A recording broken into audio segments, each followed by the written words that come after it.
Hello students. आज हम बात करेंगे अंकगणित की आधारभूत प्रमेय की।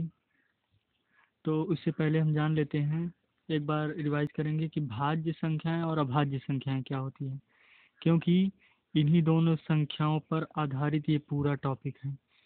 तो बिना इसके हम अंकगणित का आधारभूत प्रमेय नहीं सीख सकते हैं। तो सबसे पहले जान लेते हैं कि भाज्य संख्याएं क्या है।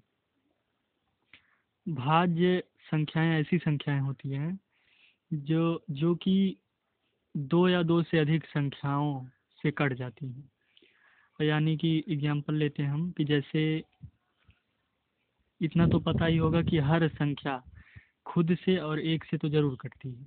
यानी कि दो संख्याएं फिक्स हैं, कोई भी संख्या हो वो दो संख्याओं से जरूर कटेगी, पहला एक और दूसरा खुद से। इसके अलावा यदि किसी संख्या से कट रही है तो वो भाज्य संख्या है, और अगर नहीं कट रही है तो अभाज्य संख्या है। इसको एग्जाम्पल लेकर समझ लेते हैं। जैसे 6, यहाँ पर 6, तो 6 को हम किससे काट सकते हैं? पहले तो ये एक से कटेगी, एक से तो हर संख्या कटेगी, और फिर ये खुद से कटेगी यानी 6 से कटेगी। इसके अलावा ये 2 से भी कटेगी, 2 तिया 6 और 3 दूना 3 से भी कटेगी। यानी कि ये चार संख्याओं से कटेगी, 1, 6, 2 और 3। तो ये भाज्य संख्या है। और अभाज्य संख्या के बारे में जान लेते हैं। अभाज्य संख्या में जैसे हम ले लेंगे 2 है। 2 पहली अभाज्य संख्या है। क्यों है? क्योंकि 2 केवल या तो 2 से 2 को काट सकते हैं या फिर 1 से काट सकते हैं। इसके अतिरिक्त 3 लेंगे, 3 भी अभाज्य संख्या है, क्योंकि यह केवल खुद से कटेगी और 1 से कटेगी। और इसके अलावा 5 ले सकते हैं, 7 ले सकते हैं, और फिर 11 ले सकते हैं, फिर 13 ले सकते हैं। ऐसे ऐसे 9 नहीं होगा। ध्यान देना है, यहाँ कुछ लोग जो है कंफ्यूजन में आ जाते हैं कि विषम और अभाज्य में, मतलब विषम जो संख्याएं होती हैं वो अभाज्य होती हैं। ऐसा नहीं है। सभी अभाज्य संख्याएं तो विषम होंगी, लेकिन सभी विषम संख्याएं अभाज्य नहीं होंगी। जैसे यहाँ 2 अभाज्य भी है लेकिन सम है, और 3 विषम संख्या है, 5 विषम संख्या, 7 विषम संख्या, 9 भी विषम संख्या। विषम संख्या मतलब जिसमें 2 का पहाड़ा ना जाए, यानी कि जो 2 से ना कटे वो विषम है, जो 2 से कट जाए वो सम है। तो भाज्य भाज्य के बारे में क्लियर हो गया होगा अब तो अब जान लेते हैं अंकगणित की आधारभूत प्रमेय है क्या।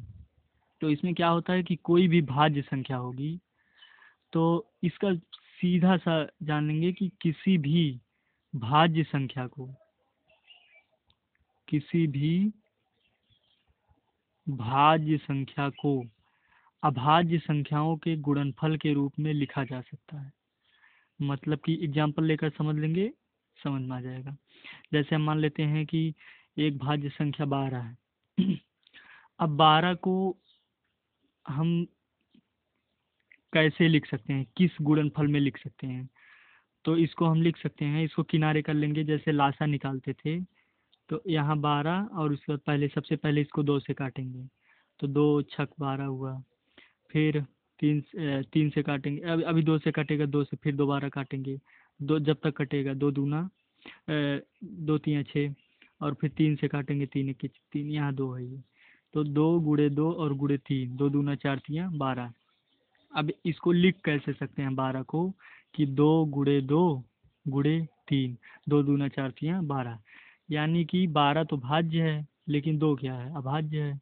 2 क्या है? ये भी अभाज्य है। 3 क्या? अभाज्य है। मतलब ये भाज्य है, और इसको लिखा कैसे गया है? अभाज्य संख्याओं के गुणनफल के रूप में।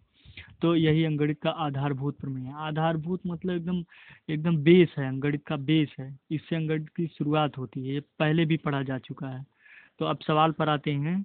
एक्सरसाइज है, इसके बाद एक सूत्र और बताना, लेकिन जब सवाल बताएंगे तो उसके पहले उसको बताएंगे।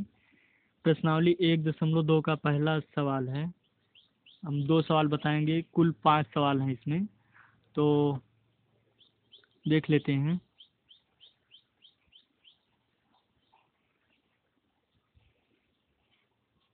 इसमें पहला सवाल है 140, दूसरा है 156, तीसरा है 3825। चौथा है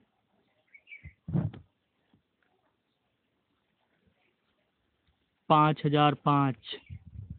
इसके बाद पाँचवा है 7429।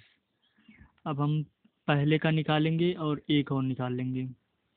फिर जो है पहला निकाल कर देखते हैं। 140 का कह रहा है कि सवाल है कि निम्नलिखित संख्याओं को अभाज्य गुणनखंडों के गुणनफल के रूप में व्यक्त कीजिए। तो पहला 140 है, तो इसको हम अभाज्य गुणनफल के रूप में व्यक्त करेंगे। तो सबसे पहले इसको हम 2 से काटेंगे, क्योंकि इसको 2 से हम काट सकते हैं। तो हो जाएगा 2 सत्ते 14, 70 होगा। जब तक 2 से कटेगा तब तक काटेंगे। तो 2 से फिर काटेंगे तो 35।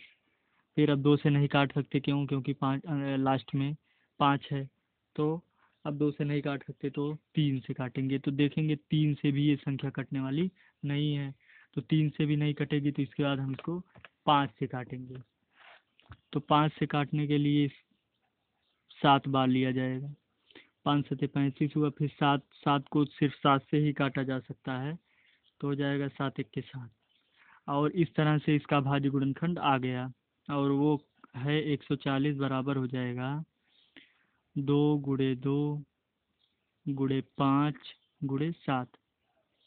अब इसको कंफर्म कर लेते हैं कि क्या यह अभाज्य गुणनखंड अभाज्य संख्याओं के गुणनफल के रूप में है या नहीं है, क्योंकि 2 भी अभाज्य है। 2 अभाज्य, 5 अभाज्य, 7 अभाज्य, मतलब ये भाज्य है और ये अभाज्य संख्याओं के गुणनफल के रूप में लिखा गया। और इस तरीके का एक सवाल हम और लगाएंगे। कोशिश करेंगे कि ये चौथा वाला हम लगाते हैं। ये सवाल है 5005। तो इसको सबसे पहले हम काटेंगे।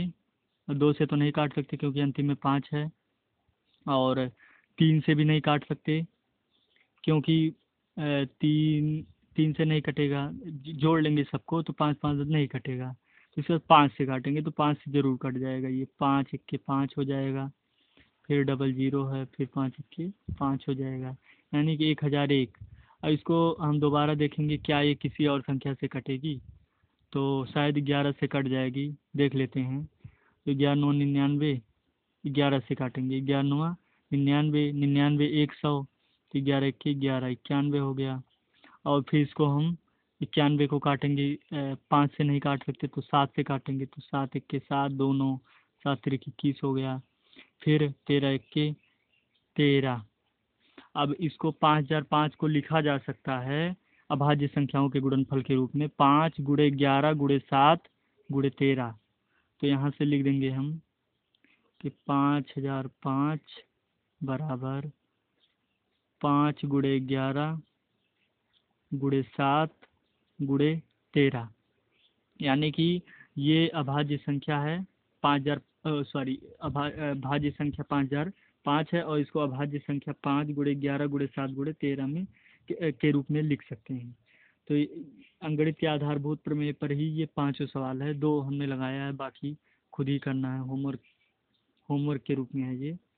और इसके बाद अगला है HCF और LCM।